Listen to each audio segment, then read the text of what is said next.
여러분 안녕하십니까? 광주 MBC 뉴스투데이 시작합니다. 먼저 오늘의 주요 뉴스입니다. 호남 지역에서 국민의힘 당원이 늘면서 경선에서 호남의 영향력도 그만큼 커지게 됐습니다.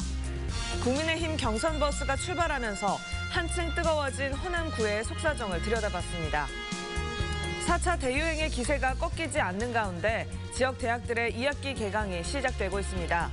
대면 수업이 필요하다는 의견과 안전한 수업권을 요구하는 목소리가 교차하고 있습니다. 외국인 확진자가 지속적으로 발생하고 있지만 절반이 넘는 외국인은 코로나19 검사를 받지 않고 있습니다. 방역당국은 확진 판정을 받더라도 불이익은 없다며 적극적인 검사 참여를 당부했습니다. 다음 달 6일부터 지급되는 코로나 상생 국민지원금의 지급 대상이 광주에서는 125만 명에 이를 것으로 보입니다. 국민의힘 경선 버스가 출발했습니다. 후보 등록과 함께 대선 주자들 사이의 경쟁도 한층 치열해질 텐데요. 그동안 보수정당의 경선에는 호남의 민심도 그리고 후보들도 관심이 덜했는데 이번 대선은 사정이 많이 달라졌습니다. 윤근수 기자의 보도입니다. 국민의힘 대선 후보 경선은 3단계를 거칩니다. 먼저 1차 컷오프에서 8명을 줄이고 2차 컷오프에서 4명으로 압축한 뒤 오는 11월 9일에 최종 후보를 결정하는 방식입니다. 선택권은 당원과 일반 국민이 나눠갔는데 호남 지역의 당원이 늘면서 경선에서 호남의 영향력도 그만큼 커지게 됐습니다. 그 호남에서 분위기가 상당히 이제 좀 좋은 분위기로 되고 또 이제 저희 당 그 후보님들 같은 경우도 호남에 대해서 신경을 많이 쓰시는 그런 상황입니다. 당원 증가보다 더 큰 변수는 여론조사입니다. 경선 단계별로 여론조사의 비중이 최소 50%에서 최대 반영되는데 여기에는 인구 비례에 따라서 호남의 여론도 반영해야 합니다. 지난 대선을 기준으로 호남의 유권자는 전체 유권자의 10.04%. 인구 변화를 감안하더라도 국민의힘 경선 여론조사에서 호남의 비중이 10% 안팎이 될 거라는 계산이 나옵니다. 경우에 따라서는 호남 민심의 역선택이 경선 결과에 영향을 미칠 수 있습니다. 여당 지지세가 강한 호남에서 싸우기 쉬운 야당 후보를 선택할 수 있기 때문입니다. 이래저래 국민의힘 경선 과정에서 호남의 입김이 세질 것으로 예상되면서 후보들의 호남구의 경쟁은 역대 어느 대선 때보다 뜨거울 걸로 보입니다. MBC 뉴스 윤문수입니다. 광주시가 20대 대선 공약으로 검토했던 200m 높이의 G트윈 타워 건립 계획을 철회했습니다. 이용석 광주시장은 기자들과의 차담회에서 1차 발표한 75개 대선 공약 과제에는 G트윈 타워 건립이 포함됐었지만 공약 과제를 20개를 줄이는 과정에서 이 G트윈 계획을 백지화했다고 밝혔습니다. 공약 과제가 너무 많으면 정작 필요한 게 들어가지 않을 수 있다며 논의가 필요한 것은 될 수가 없다고 말했습니다. 대신 인공지능과 그린 뉴딜 등 미래 가치와 광주의 도시 정체성을 담은 새로운 랜드마크 추진 가능성을 시사하기도 했습니다. 이제는 비가 그만 좀 왔으면 좋겠다 싶으시죠? 하지만 8월의 마지막 날인 오늘도 어김없이 비 소식이 들어 있습니다. 저기압과 기압골의 영향으로 비가 지나겠는데요. 오늘과 내일 광주와 전남에 10에서 60mm가량의 비가 예상됩니다. 특히 내일 오전부터는 돌풍과 천둥, 번개를 동반한 시간당 20mm 안팎의 강한 비가 쏟아질 수 있어서 더 주의하셔야겠습니다. 해안 지역을 중심으로는 강한 바람도 동반되겠습니다. 시속 25에서 45km 안팎의 강풍이 불 것으로 보입니다. 현재 하늘 모습 보시면 지금은 구름이 가득 끼어 있는 상태고요. 곳곳에서 산발적인 빗방울이 떨어지고 있습니다. 또 오전 중에는 가시거리 1km 안팎의 안개도 끼겠습니다. 날은 흐리지만 더위는 여전합니다. 광주의 아침 기온 23도 안팎 보이고 있는데요. 한낮 기온 30도 안팎으로 어제만큼이나 덥겠습니다. 날씨 정보였습니다. 코로나 4차 대유행의 기세 속에서 지역 대학들이 속속 2학기 개강을 시작하고 있습니다. 대부분의 대학은 비대면으로 수업을 진행하지만 전공 수업의 경우 대면 수업이 불가피한 측면도 있는데요. 현 상황에서 대면 수업은 불안하다는 학생들의 우려도 만만치 않습니다. 이다현 기자의 보도입니다. 코로나19 4차 대유행 속에서 개강을 맞은 광주의 한 대학. 교양 과목은 비대면 수업이지만 전공은 대면 방식으로 진행되면서 학생들 사이에 불만이 터져나오고 있습니다. 해당 대학의 온라인 익명 커뮤니티에는 다른 지역에서 오는 학생들도 많다. 아직 백신을 모두 맞지 않았다. 변이 바이러스가 걱정된다는 등의 게시글이 연일 올라오고 있습니다. 1학년 과제 중에 다른 지역에 가서 답사를 하는 과제가 있더라고요. 이게 가는 거를 원치 않으면 다른 과제로 대체는 가능하나 이 점수로 차이를 둔다고 해요. 광주에서 코로나19 신규 확진자 수가 연일 두 자릿수를 기록하는 등 확산세가 잡히지 않자 학생들 사이에서는 대면 수업에 대한 우려의 목소리가 나오고 있습니다. 당초 8주간 대면 수업을 하기로 했다가 개강을 일주일도 채 남기지 않은 지난 금요일 비대면으로 계획을 바꾼 대학도 있습니다. 수업의 질 측면에서는 원격 수업보다는 대면 수업이 더 좋지만 그럼에도 다행이라는 의견이 많습니다. 기숙사 생들인데 공용 화장실이나 아니면 공용 샤워실을 쓰니까 그거에 대해서 약간 불안감이 더 많아가지고 조건부 대면 수업을 진행하기로 한 학교도 다가올 개강을 앞두고 긴장하긴 마찬가지입니다. 수강 인원이 20명 이하인 수업에서만 대면 수업으로 하기로 했고 건강 상태 체크 등도 곳곳에서 이루어질 예정입니다. 그럼에도 불구하고 이제 그 학교가 지금 학교다워야 된다라는 어떤 그런 그 신념을 가지고 지금 일들을 추진을 하고 있는데 이제 방역이 잘 되고 이제 그 학교에서는 걸리는 학생이 없기를 이제 바라죠. 교육의 질을 위해서는 대면 수업이 필요하다는 의견과 4차 대유행 속에서 안전한 수업권을 요구하는 목소리가 교차하는 현실. 코로나19 상황 속에서 연출되고 있는 요즘 대학가의 모습입니다. MBC 뉴스 이다현입니다. 이달 중순부터 운영 중인 광산구 외국인 선별진료소에서 확진자가 잇따르고 있습니다. 광산구에 거주하고 있는 외국인 절반이 아직 검사를 받지 않은 것으로 나타났는데요. 방역당국은 확진 판정을 받더라도 불이익은 없다며 적극적인 검사 참여를 당부했습니다. 송정근 기자입니다. 외국인 선제검사에서 또다시 4명의 확진자가 발생했습니다. 28일부터 29일까지 증상이 발현된 외국인 노동자 3명과 무증상 외국인 1명이 양성 반응을 통보받은 겁니다. 이번에 확진된 외국인을 포함해 지난 16일부터 진행하고 있는 외국인 선제검사에서 지금까지 모두 12명이 확진 판정을 받았습니다. 외국인 확진 사례는 지난 7월 말부터 외국인 유학생을 시작으로 계속 이어지고 있습니다. 8월 1일부터 29일까지 모두 621명이 확진 판정을 받았는데 이 가운데 17%가량인 103명이 외국인이었습니다. 친밀도가 굉장히 높아서 음식을 같이 먹거나 같이 활동하고 생활하는 그런 활동을 하고 있어서 더 이제 저희가 그 확진자를 차단하기가 좀 더 어렵고요. 상황이 이렇게 되자 숨어있는 외국인 확진자가 더 있을 것으로 판단한 방역당국은 이번 주까지 외국인을 대상으로 하는 선별진료소를 운영할 예정입니다. 하지만 검사 참여율은 그렇게 높지 않습니다.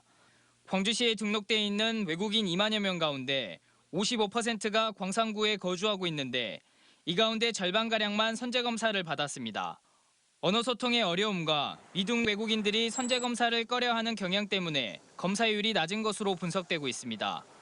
방역당국은 미등록 외국인이라도 익명검사가 가능하기 때문에 불이익은 없을 것이라며 적극적인 검사 참여를 호소하고 있습니다. 이와 함께 외국인이라도 관할 지역 보건소를 방문하면 백신 접종을 할 수 있다며 보건소에 가서 백신 접종을 신청해달라고 당부했습니다. MBC 뉴스 송정근입니다. 다음 달 6일부터 지급되는 코로나 상생 국민지원금의 지급 대상이 광주에서는 125만 명에 이를 것으로 보입니다. 광주시는 정부가 정한 기준에 따라 전체 인구 144만여 명 가운데 86.8%에 해당하는 125만여 명이 지원금 지급 대상이 될 것으로 추정했습니다. 광주시는 13일부터는 카드사뿐만 아니라 행정복지센터에서도 상생카드로 지원금을 지급할 예정이지만 혼잡이 우려되는 만큼 요일제를 적용하기로 했습니다. 전두환의 사자 명예훼손 혐의에 대한 항소심 재판이 광주에서 속개됐습니다. 이번 재판에 증인으로 출석한 민정기 전 청와대 공보비서관 조비오 신부의 주장은 허위라는 전두환의 생각을 인용했다는 기존 입장을 고수했습니다. 이에 대해 고 조비오 신부의 조카인 조영대 신부는 성직자에게 파렴치한이라는 단어를 쓴 것은 엄청난 명예훼손이라며 근거 없는 자료로 성직자를 모독했다고 강조했습니다. 소문이 무성하던 광주 지산 1구역 재개발 사업지의 지분 쪼개기가 무더기로 적발됐습니다. 광주경찰청 부동산 투기 특별수사대는 부동산 실권리자 명의 등기에 관한 법률 위반 등의 혐의로 지산 1구역 재개발 사업지 내 지주 14명을 불구속 기소 의견으로 검찰에 송치했습니다. 이들은 2019년을 전후해 사들인 다가구 주택의 지분을 쪼개 다수의 분양권을 확보한 혐의를 받고 있습니다. 경찰에 적발된 14명에는 건물 철거 과정에서 사상자 17명이 발생한 광주 학동 4구역 재개발 사업의 조합장과 가족이 포함됐습니다. 전남경찰이 선거법 위반 혐의를 확인하기 위해 강진군청을 압수수색했습니다. 전남경찰청 반부패 수사대는 지난 설 명절에 이승옥 강진군수가 관내 이장과 부녀회장 등에게 선물을 전달했다는 의혹을 밝히기 위해 강진군청 군수실과 비서실, 관사 등을 압수수색했습니다. 경찰은 지난 4월과 5월에도 군청 공무원의 부동산 투기 의혹 등을 조사하기 위해 강진군청을 압수수색한 바 있습니다.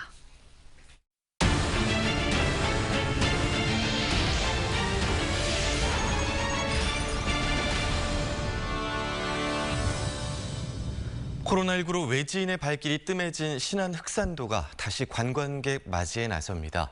천주교 역사 유적지와 아름다운 다도의 풍광을 강점으로 관광 활성화 사업이 본격 추진됩니다. 김진선 기자입니다. 서남의 최남단에 위치한 신안 흑산도 천주교 성당. 한국전쟁 이후 큰 어려움을 겪었던 주민들을 위해 선교는 물론 교육과 의료 등 다양한 분야에 기여해왔습니다. 천주교 광주 대교구는 성당 인근 가족 호텔을 신도 연수 공간인 피정의 집으로 꾸리고 관광객을 위한 숙박 편의시설로도 활용하기로 했습니다. 종교적 가치와 지역사적 의미가 큰 만큼 누구에게나 문을 열겠다는 겁니다. 그래서 단순히 육체적인 휴식뿐만 아니라 정신적인 휴식, 또 영성적인 휴식, 이 모든 것을 겸하는 데 의미가 있지 않겠는가 생각합니다. 작은 섬의 공원에 세계 20여 개국의 철새들이 모여들었습니다. 어촌마을 종합 안내소로 쓰였던 건물은 세조각 박물관으로 다시 태어났고 주차장 등 편의시설도 확충됐습니다. 예비 타당성 평가를 통과한 신안 추포 비금간 연도교. 오는 10월 국립공원위원회 심의를 앞둔 흑산공항까지 건설되면 접근성도 크게 개선될 전망입니다. 천혜의 아름다움과 비경 그리고 관광 자원을 가지고 있기 때문에 많은 국민들이 올 수 있는 곳이어야 된다고 생각합니다. 연간 15만 명 안팎의 관광객이 찾다 코로나19로 발길이 주춤해진 신안 흑산도. 전라남도와 신안군은 오는 2023년까지 정약전 평화의 길과 흑산 성모공원을 조성하는 등 흑산도를 다도해의 대표 관광지로 만든다는 계획입니다. MBC 뉴스 김진선입니다. 한때 마을 공동체의 중심이었지만 폐교된 학교들이 전남 지역에는 여전히 많습니다. 개인에게 매각된 폐교들이 방치되는 경우가 많아지자 교육청이 직접 나서서 이 폐교들을 주민들에게 돌려주기로 했습니다. 강서영 기자입니다. 여수 돌산중앙초등학교가 14년 만에 알록달록한 새 옷으로 갈아입었습니다. 2007년 폐교 이후 방치되던 학교를 교육청이 마을 주민들을 위한 공간으로 가꾸기 시작한 겁니다. 운동장은 계절에 따라 해바라기나 갓을 심어 정원으로 활용하고 건물은 주민들이 운영하는 로컬푸드 상점 등으로 쓰임새를 넓혔습니다. 60여 년간 주민과 함께했던 학교가 흉물로 남아 마음 아파했던 주민들은 학교의 변신에 기대를 모으고 있습니다. 우리 모교입니다. 살려보려고 가진 노력을 많이 했었습니다. 이 학교를 되살려준다는 것이 자랑을 많이 했었습니다. 지난 2018년 폐교됐던 순천 승남중학교 외서분교장도 토목공사가 한창입니다. 오는 10월까지 변화하는 여행 트렌드에 맞춰 캠핑장으로 새롭게 바꿔 관광객들을 맞을 예정입니다. 전라남도 내 폐교는 모두 695곳. 주로 개인에게 매각하거나 임대해왔습니다. 하지만 교육 용도와는 전혀 다른 목적으로 쓰이거나 그대로 방치된다는 지적이 잇따르자 교육청이 직접 마을 공동체를 위한 공간으로 개발하고 나섰습니다. 폐교를 지역민에게 다시 환원하는 사업을 추진하고 있습니다. 내년부터는 공감 쉼터 조성 사업을 점차적으로 확대해 나갈 계획입니다. 전남에서 문을 닫은 학교 가운데 2024년까지 이처럼 주민 상생 공간으로 새롭게 모습을 바꾸고 있는 곳만 34군데. 흉물로 전락하던 폐교들이 다시 마을 주민들의 품으로 돌아올 수 있을지 앞으로의 활용 성과에 관심이 있습니다. MBC 뉴스 강서영입니다. 전라남도가 신혼부부와 다자녀 가정의 주택 구입 대출 이자를 지원하기로 하고 다음 달 1일부터 대상자를 모집합니다. 지원 대상은 가구 구성원 모두 전남의 주소를 둔 무주택자 가운데 구입주택 가격이 6억 원 이하, 또 한국주택금융공사 대출 심사 기준을 통과한 신혼부부나 다자녀 가정이며 대출 이자 납부 금액이 월 최대 15만 원까지 최장 36개월 동안 지원됩니다. 추석을 앞두고 생필품 가격을 중심으로 물가가 오르고 있습니다. 낙농진흥회가 원유 가격 2.3% 인상을 결정한 가운데 우유 소매 가격과 빵, 과자, 아이스크림 등 관련 제품 가격 상승이 예상됩니다. 또한 사료 가격 인상 여파로 돼지고기 가격도 지난해보다 10% 가까이 올랐으며 계란, 닭고기, 시금치, 마늘 등 채소류도 크게 올라 가계 부담이 더욱 커지고 있습니다. 혁신 사례를 알리기 위한 행정안전부의 혁신 현장 이어달리기가 전남에서 열렸습니다. 전라남도는 친환경 농산물 꾸러미 사업 등 혁신 우수 사례를 소개하며 전국에 전파했습니다. 김양훈 기자입니다. 2018년부터 목포살이 프로그램을 추진하고 있는 괜찮아 마을. 원도심에 비어있는 공간들을 활용해 지역 체험과 일자리 연계 등을 운영하며 청년과 지역이 상생하는 모델을 만들었습니다. 전국 최초의 마을법인 건맥 1897. 행정안전부의 지역 자산화 지원 사업의 대표적인 성공 사례로 평가받고 있습니다. 원도심 공동화로 어려움을 겪던 목포 만호동 해산물 거리를 청년과 주민 주도로 목포의 대표적 관광 명소로 만들었습니다. 이 거리를 활성화해보자라고 하는 취지로 100여 명의 주민분들이 함께 출자해 주셔서 지금 현재 건맥 펍과 건맥 스테이를 운영하고 있습니다. 행정안전부는 지역 혁신 현장을 방문해 마을 기업과 청년, 지역 주민들의 다양한 의견을 청취했습니다. 또 혁신 사례 경험과 노하우를 공유하기 위한 제3회 혁신 현장 이어달리기도 전남에서 개최됐습니다. 온오프라인으로 개최된 이번 행사에서 전라남도는 우리 동네 복지기동대와 친환경 농산물 꾸러미 사업 등을 혁신 우수 사례로 소개해 전국에 전파했습니다. 친환경 농산물 꾸러미 사업은 코로나19로 인해 어려움을 겪고 있는 농어민 또 소외계층에 도움을 주는 지방 혁신의 최고 사례라고 이렇게 손꼽히고 있습니다. 특히 이번 행사는 정부 부처간이 아니라 정부와 지자체가 혁신을 위해 한자리에 모였다는데 더욱 의의가 있다고 평가받고 있습니다. 이런 적극 행정이나 혁신 행정을 통해서 보다 더 주민들에게 다가갈 수 있도록 우리 지방정부, 중앙정부가 함께 최선을 다하겠다는 말씀 드리겠습니다. 전라남도는 이번 혁신 현장 이어달리기에서 나온 다양한 의견에 귀 기울여 조직 문화 개선에 적극 나서기로 했습니다. MBC 뉴스 김양훈입니다.